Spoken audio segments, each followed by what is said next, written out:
تفہیم القرآن سید ابو العلا مودودی، سورہ نساء آیات 26 تا 28۔ اعوذ باللہ من الشیطان الرجیم، بسم اللہ الرحمن الرحیم۔ یرید اللہ لیبین لکم ویہدیکم سنن الذین من قبلکم ویتوب علیکم۔ ترجمہ: اللہ چاہتا ہے کہ تم پر ان طریقوں کو واضح کرے اور انہی طریقوں پر تمہیں چلائے جن کی پیروی تم سے پہلے گزرے ہوئے صلحاء کرتے رہے ہیں۔ وہ اپنی رحمت کے ساتھ تمہاری طرف متوجہ ہونے کا ارادہ رکھتا ہے۔ واللہ علیم حکیم۔ ترجمہ: اور وہ علیم بھی ہے اور دانا بھی۔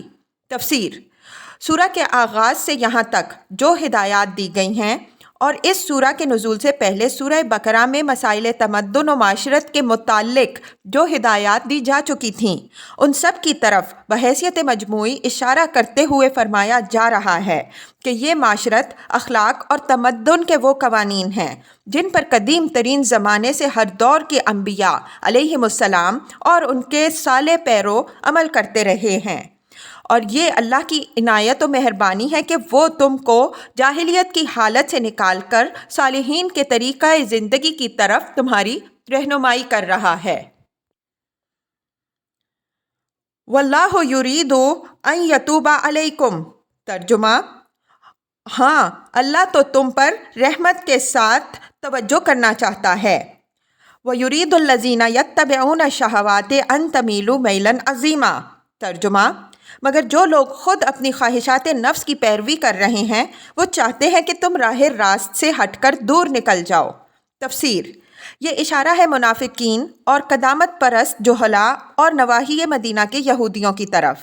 منافقین اور قدامت پرستوں کو تو وہ اصلاحات سخت ناگوار تھیں جو تمدن و معاشرت میں صدیوں کے جمے اور رچے ہوئے تعصبات اور رسم و رواج کے خلاف کی جا رہی تھیں۔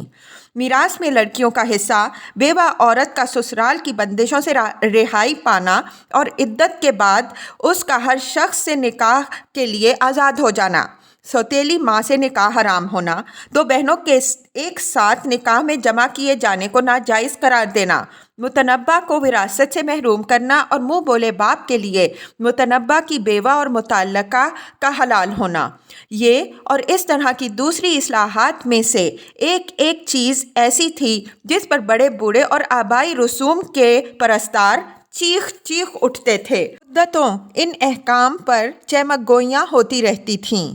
شرارت پسند لوگ ان باتوں کو لے کر نبی صلی اللہ علیہ وسلم اور آپ صلی اللہ علیہ وسلم کی دعوت اصلاح کے خلاف لوگوں کو بھڑکاتے پھرتے تھے۔